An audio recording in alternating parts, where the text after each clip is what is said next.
Good morning students. Physics class में आपका हार्दिक स्वागत है। लास्ट टाइम पे अपन ने देखा था कि रेखिक पृष्ठीय सतत आवेश घनत्व के बारे में अपन ने देखा था। तो सतत आवेश घनत्व के 3 पार्ट होते हैं, जिनमें आपके 3 पार्ट मैंने बताए थे। एक तो रेखीय आवेश घनत्व, एक पृष्ठीय आवेश घनत्व और एक आयतनिक आवेश घनत्व। अब बेटा अपन डिटेल से इनके बारे में चर्चा करते हैं। सबसे पहले रेखीय आवेश घनत्व।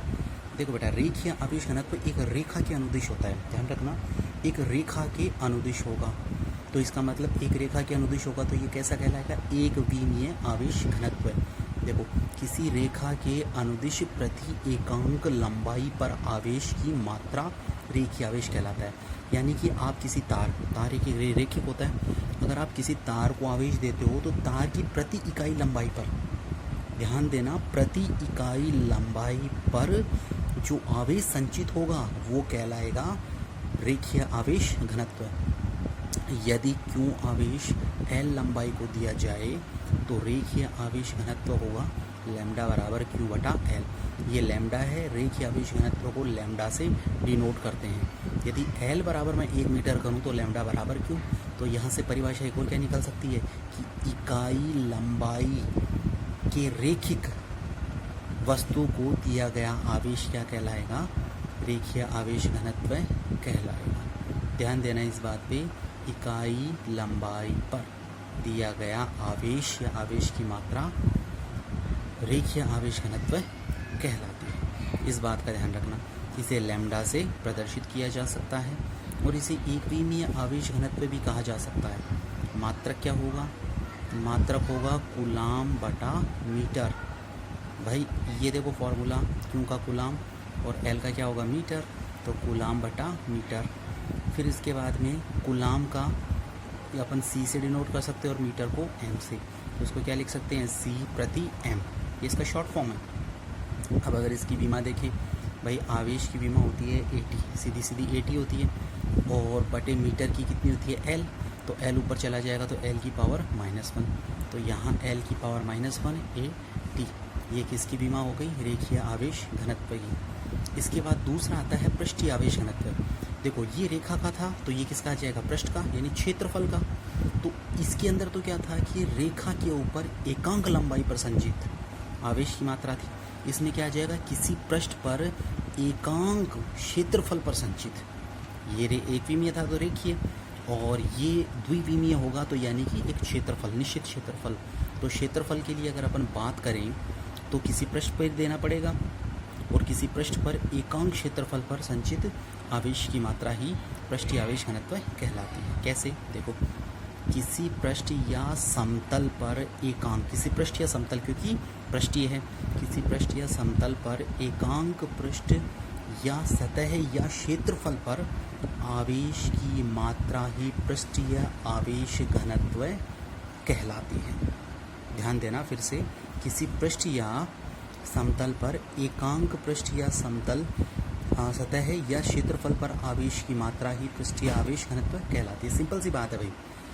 अगर कोई पृष्ठ है या कोई सतह है या कोई क्षेत्रफल है, उसको आवेश दिया जाता है तो उसके सतह पर एकांक क्षेत्रफल पर उपस्थित आवेश की मात्रा क्या कहलाएगी? पृष्ठीय आवेश घनत्व कहलाएगी। यदि Q आवेश कैपिटल A क्षेत्रफल या पृष्ठ को दिया जाए तो पृष्ठीय आवेश घनत्व सिग्मा बराबर होता है Q बटा A। अब ध्यान देना, इसको अलग डिनोट किया जाता है। ऊपर वाले को लैम्डा, रेखीय आवेश घनत्व को, इसको किससे डिनोट करेंगे? सिग्मा से।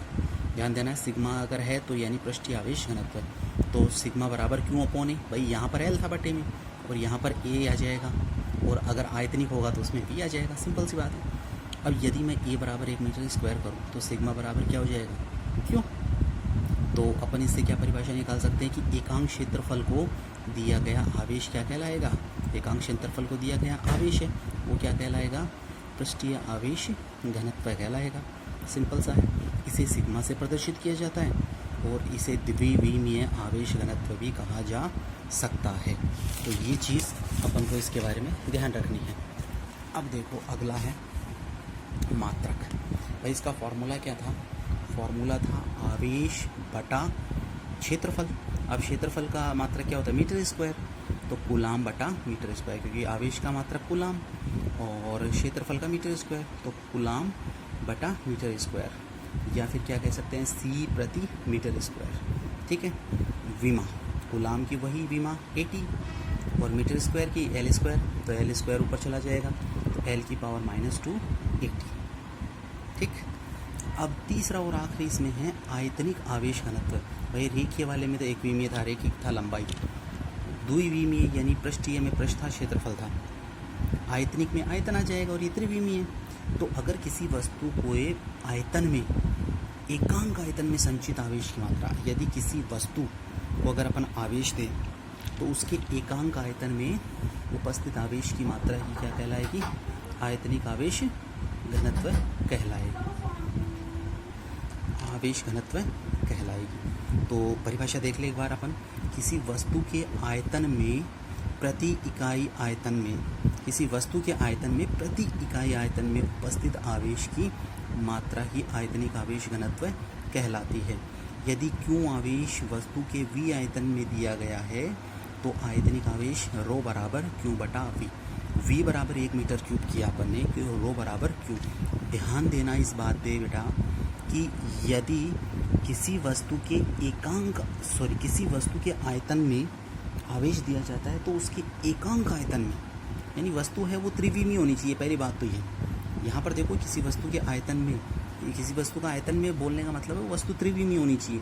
यदि उसमें आवेश दिया जाता है तो प्रति इकाई आयतन में संचित आवेश की मात्रा ही आयतनिक आवेश घनत्व कहलाती है। इसे किससे डिनोट किया जाता है, रो से। ध्यान देना, रेखीय आवेश घनत्व को लैम्डा से, पृष्ठीय आवेश घनत्व को सिग्मा से और आयतनिक आवेश घनत्व को रो से। तो रो बराबर Q बटा V, V बराबर 1 होने पर भी अपन परिभाषा निकाल सकते हैं। इसे रो से प्रदर्शित किया जाता है और इसे त्रिविमीय आवेश घनत्व भी कहा जा सकता है। वही मात्रक Q का कूलाम और V का मीटर क्यूब, तो कूलाम बटा मीटर क्यूब या C प्रति मीटर क्यूब। अब इसकी विमा, कूलाम की 80, मीटर क्यूब की क्या L क्यूब, तो ये ऊपर चला जाएगा तो L की पावर -3 80, ये हो गई इसकी विमा। तो बेटा ये रेखीय आवेश घनत्व, पृष्ठीय आवेश घनत्व और आयतनिक आवेश घनत्व है, इनको अच्छी तरह से याद कर लेना, कॉपी में लिख लेना। अब नेक्स्ट जो इम्पोर्टेंट टॉपिक आएगा, very very very important topic, वो आएगा गाउस की प्रमेय, वो अपन नेक्स्ट लेक्चर में करेंगे।